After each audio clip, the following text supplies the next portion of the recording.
Today I'm going to show you how to replace the fuel petcock on your Honda Pacific Coast with a simple brass tee. This can eliminate gas smells and also fix a leaking petcock. Here's a shot of the brass tees that I purchased. This is a set of 3, and I'm going to be using the middle-sized one. You'll also need to pick up some rubber vacuum caps. You're only going to use one. You're going to need a 10mm socket wrench, or you can use the open-ended 10mm wrench that came in your toolkit. You'll also need a set of hex wrenches. The 5mm size is the one you use. And a Phillips screwdriver. What is the secret? We got his number! We got his number! What is the secret? Please! What is the secret of Soylent Green? Please!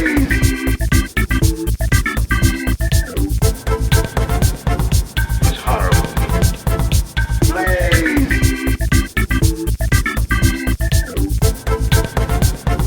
It's horrible. Please!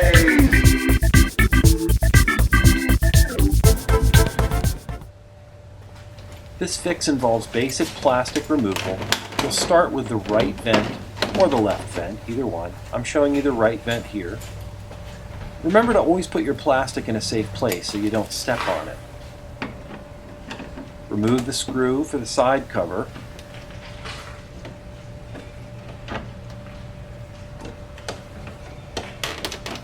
Pull the piece towards you, pop it back towards the back of the bike, and then out. There are 3 rubber bosses and grommets that hold it in place.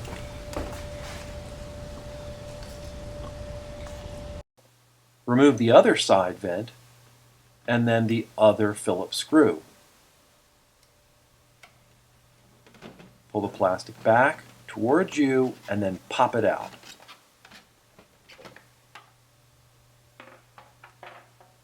Always remember to put the screws back in their place loosely so that you don't lose them. Next, you're going to remove the top shelter. There are 2 hex bolts, one on either side, that you need to remove.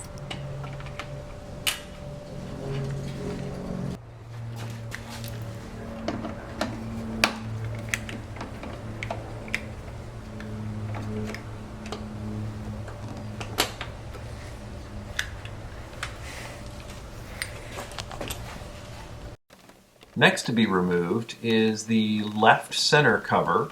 When you're doing the center covers, remove the left one first. There's 1 rubber grommet and 1 boss holding it in place, so it just pops right out. Turn the handlebars and do the right side. Mine has a 3-color LED light built in, so I can't move it too far away. Next, at the front of the top shelter, there are 2 flange nuts that you need to remove, one on either side. Use your 10mm socket to remove this. Same thing on the other side. Remove the flange nut, put it in a safe place.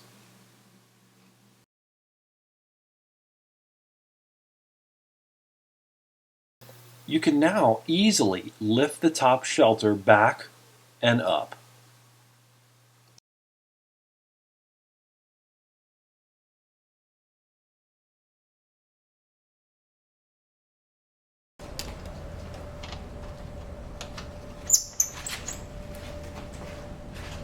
Right behind the air filter with all the hoses coming into it is the fuel petcock. There are 4 fuel lines connected to the petcock. The first one comes from underneath your driver's seat and your fuel tank. That's the main fuel line.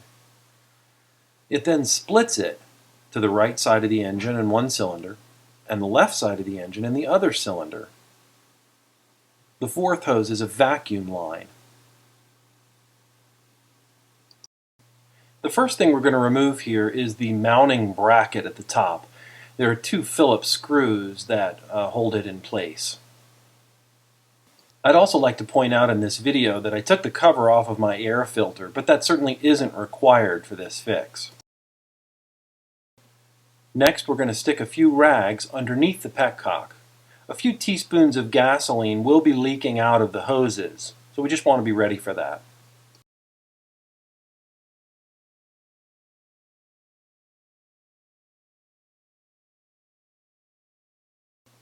Now we want to separate the mounting bracket from the fuel petcock itself, so we're going to remove the two top Phillips screws from the top of the petcock and the mounting bracket.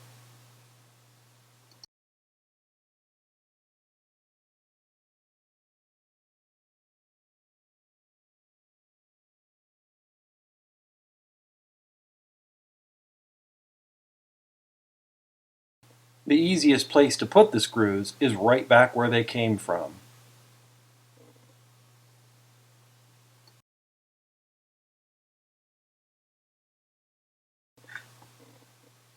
Also, the easiest place for the mounting bracket is right back where it came from. So reinstall the two Phillips screws. We won't be using the mounting bracket again, but it's nice to know where it is. For each of the four hoses, you're going to need to remove a hose clamp. Use a pair of pliers and just slide it backwards. The easiest and safest way to remove the hose itself is with a flathead screwdriver. Push the hose back. Once you've gotten it to move about 1/4 of an inch, you should be able to pull the hose off. Repeat this for each of the 3 main hoses. A little bit of gas will come out of each one.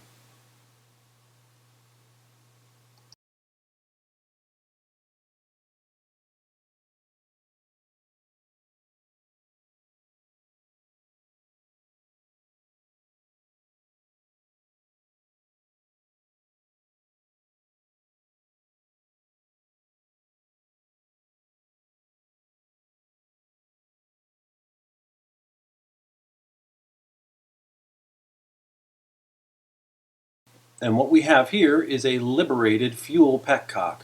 All the hoses have been disconnected. Using the middle-sized brass T in this pack, you're going to attach the 3 main hoses, one to the left, one to the right, and one to the main line from underneath the seat that goes to the fuel tank.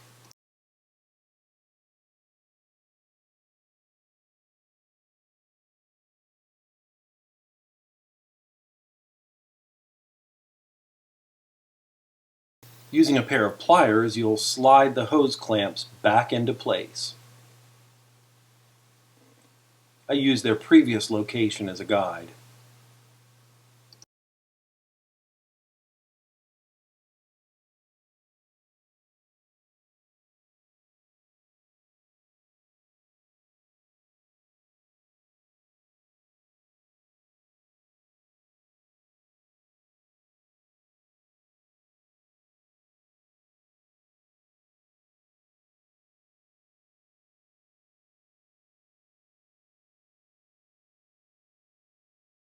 Now, all 3 lines are connected in their proper place, but you might be asking, what about the 4th vacuum line? This vacuum line will just get a cap at the end of it. Since you saved your mounting bracket, you can actually attach the brass T to it. I chose not to. And that's really all there is to changing your existing fuel petcock to a brass T.